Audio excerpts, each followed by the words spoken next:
BA part 3 के गृह विज्ञान प्रथम प्रश्न पत्र में आज हम विभिन्न प्रकार के किचन के बारे में पता करेंगे कि घर में किचन किधर होना चाहिए, कौन सी दिशा में होना चाहिए, क्या साइज़ का होना चाहिए और किचन में बनाते वक्त क्या क्या ध्यान में रखनी है। तो इसमें गृह निर्माण का ही ये एक टॉपिक है और इसमें बहुत सी छोटी छोटी चीज़ें हैं जिन पे ध्यान में रखना चाहिए। सबसे पहली चीज़ है कि ये ईशान दिशा में होता है और ईशान दिशा उत्तर और पूर्व के बीच की दिशा को ईशान दिशा कहते हैं। ये ईशान दिशा में इसलिए होता है ताकि सूरज की रोशनी इसको पूर्ण तरह मिल सके। रसोई घर ईशान दिशा में होता है। फिर आता है कि कितना साइज़ हो उसका, 8 by 10 feet, 10 by 12 feet, 9 by 12 feet या 10 बाय 14 फीट। जैसी हम लोग जिस आय ग्रुप को बिलोंग करते हैं उसके अकॉर्डिंग इसको चूज़ करना पड़ता है। अगर आप बड़ा किचन बना रहे हैं तो बड़ा साइज़ लेंगे, छोटा किचन बना रहे हैं तो छोटा साइज़ लेंगे। तीसरी चीज़ जो गौर करनी चाहिए वो है आपकी हाइट क्या है।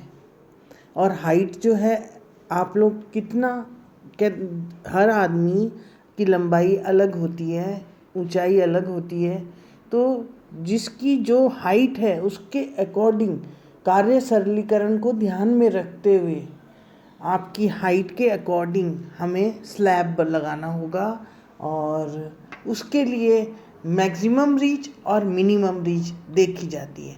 मैक्सिमम रीच अपने हाथ को अगर आप अपनी ऊंचा करके देखेंगे तो जितना मैक्सिमम वो ऊंचा जा सकता है वो आपकी मैक्सिमम रीच की हाइट है। और जितना नीचे आप हाथ लगा के करेंगे उस लेवल पर कमर पर टिका के जब हम लेंगे तो हमें मालूम पड़ जाएगा कि ये मिनिमम रीच है। तो इस तरह से मैक्सिमम और मिनिमम रीच ली जाती है। मैक्सिमम और मिनिमम रीच के बाद में उस हाइट को लेते हुए हम स्लैब को बनाते हैं। तीसरी बात जो हमें ध्यान में रखनी है वो है रेफ्रिजरेटर, सिंक और गैस स्टोव के बीच की दूरी, ये लगभग बराबर होनी चाहिए। और रेफ्रिजरेटर रखते वक्त हमें ये ध्यान में रखना है कि बिजली के इक्विपमेंट पानी के सिंक से दूर होना चाहिए ताकि कभी भी बिजली का झटका ना लगे। एक और चीज़ ये होती है कि गैस स्टोव जो है वो हवा खिड़की के आसपास होना चाहिए ताकि गैस निकल जाए या लीक हो जाए तो हम आग वाग न लगे। तो एक चीज़ तो ये। फिर उसके बाद में जो काउंटर टॉप जो होता है वो फर्श से 36 इंच ऊंचा होता है। सिंक बाईं ओर 3 से 3.5 फीट तक, सिंक के दाईं ओर 3 से 4 फीट और चूल्हों के दोनों ओर 2-2 फीट और मिक्सिंग के लिए 3 से 4 फीट और प्लेटफॉर्म की चौड़ाई 18 से 24 इंच उपयुक्त मानी गई है। इसका मतलब 2.5 से 3 फीट तक हम स्लैब को चौड़ा रख सकते हैं। और ये माना गया है कि हमारी जो मैक्सिमम रीच है वो 3 फीट से कम रहती है, तो उस हिसाब से ही हमको कार्य करना पड़ता है। और एक सिद्धांत है कार्य सरलीकरण में कि कभी भी हम अपने को उस हाइट पे ना हो जिसमें कि हमें उचक के कोई सामान रखना या लेना पड़े। ध्यान में रखने जो है अलमारी की व्यवस्था। फर्श पे रखी जाने वाली अलमारी की लंबाई 1 से 12 फीट से 13.6 फीट तक हो सकती है, 13 फीट 6 इंच तक। ये फ्रंट ओपन वाली जो है। और दीवार पे लगी अलमारी 9 फीट और वॉल कैबिनेट जो होता है वो आपकी ज़मीन पर रखी जाने वाली अलमारी बेस कैबिनेट के 2 फीट गहरी और 36 गहरी होती है, ऊंची होती है। अलमारी जो है वो आजकल तो स्लैब के नीचे ही रखी जाती है, उसको पार्टीशन कर कर और दीवार में ही बना दी जाती है ताकि सब डिब्बे वगैरह रखे जाएं। और आजकल अलग अलग इक्विपमेंट्स भी आ रहे हैं जो कि एक साथ रैक की तरह ही दिखते हैं या कोई लैंप की तरह से सारी चीज़ें उसमें एडजस्ट हो जाती है, मूवेबल होता है। उसको जो डिब्बा हमें चाहिए हम उसको मूव करेंगे तो वो गोल घूम जाता है और वो डिब्बा हमारे सामने आ जाता है। उसमें हम स्टिकर्स चिपका कर और नाम वगैरह डाल सकते हैं। इसके अलावा अगर कैबिनेट है तो बहुत ही अच्छा है। गैस सिलेंडर के लिए अलग से व्यवस्था होनी चाहिए ताकि गैस सिलेंडर आराम से रखा जा सके, और ये ध्यान में रखना चाहिए कि वो बिजली के इक्विपमेंट से दूर हो। फिर आता है कि दीवार जो है, आपके जो पर्दे हैं, पर्दे खिड़कियां होनी ज़रूरी हैं किचन में, और किचन का जो दरवाज़ा है उसका साइज़ 2 फीट होता है। अगर वो 2 फीट का दरवाज़ा लगा हुआ है तो ठीक है, अगर नहीं भी लगा है तो 2 फीट जगह हमें जाने आने के रास्ते के लिए छोड़नी चाहिए, और परिसंचरण स्थान के लिए 3 फीट जगह हमें छोड़नी चाहिए। परिसंचरण जहाँ पर हम काम कर रहे हैं और वहाँ पर हम जो मूव कर रहे हैं, घूम रहे हैं, उसके लिए हमें 3 फीट की दूरी ज़रूर रखनी चाहिए ताकि कार्य को सरलता से करा जा सके। और 2 फीट की जो दरवाज़ा है, या तो दरवाज़ा लगाएं, अगर दरवाज़ा नहीं लगाएं तो ओपन छोड़ दीजिए 2 फीट तक। इसके अलावा पर्दे जो हैं उसको लगाते वक्त बहुत ध्यान रखें, स्क्रीन पर्दे सबसे बेस्ट रहते हैं।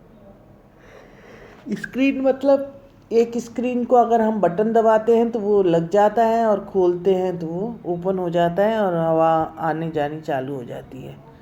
दूसरा तरीका हो सकता है कि 2 डाल के जो दोनों तरफ पर्दे के दोनों ऊपर और नीचे वाले भाग में सिलाई करी जाए और उसमें स्ट्रिंग डाली जाए जो कि 2 किलो पर लग जाए, तो यानी दोनों ऊपर और नीचे दोनों का भाग उसमें सील रहेगा और पर्दा मूव नहीं करेगा, ना हवा से उड़ेगा। किचन में कभी भी पर्दा पतला कपड़े का नहीं होना चाहिए, नहीं तो वो उड़ता है और उड़ने के बाद गैस स्टोव पे जा सकता है, और गैस स्टोव से बहुत दूर होना चाहिए। और अगर आप किचन में पर्दा नहीं लगाएं तो ज़्यादा बेटर है, उसको ओपन रहना चाहिए। किचन की खिड़की हरदम खुली हुई रहनी चाहिए। अगर खिड़की ना हो तो एग्जॉस्ट फैन वगैरह लगना चाहिए ताकि जितना भी धुआं या गैस या जो भी कुछ निकले, धुआं या जो लीकेज वगैरह हो जाए कभी, तो वो बाहर निकल जाए। गैस सिलेंडर हरदम लॉक रखना चाहिए ताकि कभी भी गैस लीकेज वगैरह का प्रॉब्लम ना हो, और ज़रा सी भी बदबू आए तो हमें ध्यान रखना चाहिए। इसके अलावा आता है कि हम इसके सामान जो हम रखते हैं वो किस तरह से सेंटर्स बना के रखना चाहिए।